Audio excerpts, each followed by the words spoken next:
ദൃശ്യം 3 കേരളത്തിലെ എല്ലാ ആൾക്കാരും കാത്തിരിക്കുന്ന ഒരു പടമാണ്.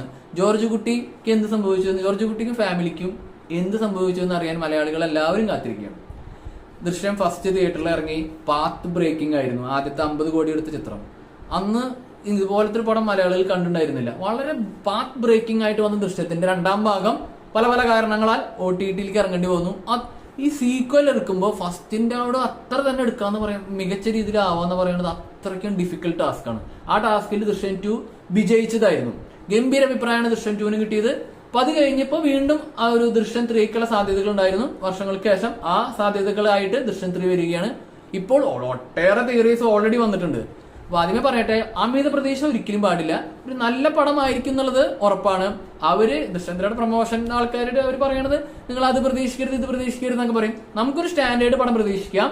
ജോർജ് കുട്ടിയുടെ ഓർഗാനിക് ആയിട്ട് ജോർജ് കുട്ടിയുടെ ഫാമിലിയിൽ എന്താണ് സംഭവിച്ചിട്ടുണ്ടാകുക എന്ന രീതിയിൽ നമ്മൾ സമീപിക്കുക. ക്ലീൻ മൈൻഡോടെ പോവുക. അത്യാവശ്യം നല്ലൊരു പടമാവുമെന്ന് ഒരു പ്രതീക്ഷയുണ്ട്.